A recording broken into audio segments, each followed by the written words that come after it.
तो मध्य प्रदेश में 2023 में विधानसभा का चुनाव है और इसको लेकर कांग्रेस हो या बीजेपी, दोनों ही राजनीतिक दल अपनी अपनी ओर से जोरों शोरों से तैयारियां कर रहे हैं। हिंदुत्व के मुद्दे को साधने की कोशिश कर रहे हैं, किसी तरह से वोट आ सके।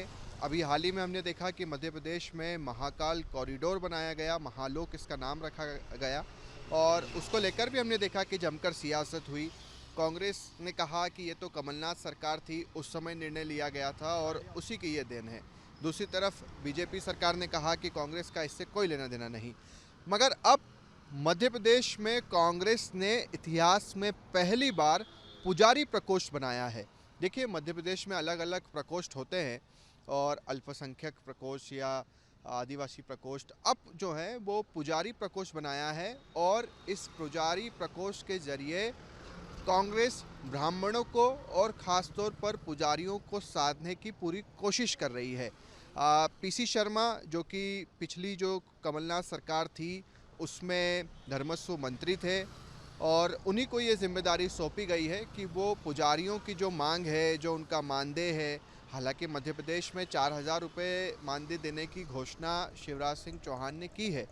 अब एक बार फिर से कांग्रेस पुजारियों को बुलाने की कोशिश कर रही है कि किसी तरह से पुजारियों के वोट उन्हें मिल सके।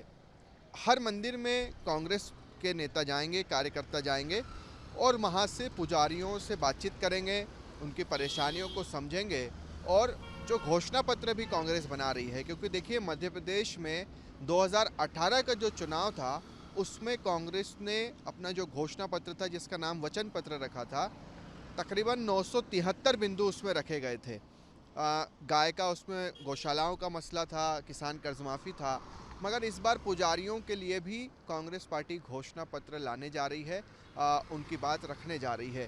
तो इस प्रकोष्ठ के ज़रिए ब्राह्मणों को साधने की कोशिश कांग्रेस कर रही है और कहीं ना कहीं कांग्रेस पार्टी को भी ये लगता है कि हिंदुत्व या हिंदू जो वोटर्स हैं वो उनसे छूटते जा रहे हैं, लिहाजा किसी भी तरह से इस वोट को वापस लिया जाए। पीसी शर्मा खुद भी ब्राह्मण हैं, पहले धर्मस्व मंत्री भी रहे हैं, लिहाजा इस बात को पार्टी समझती है कि पीसी शर्मा को अगर ये जिम्मेदारी दे दी जाए तो वो पूरे मध्य प्रदेश में घूमेंगे, पुजारियों से बातचीत करेंगे, ब्राह्मणों को साधेंगे और किसी तरह से पार्टी का वोट भी बढ़ेगा।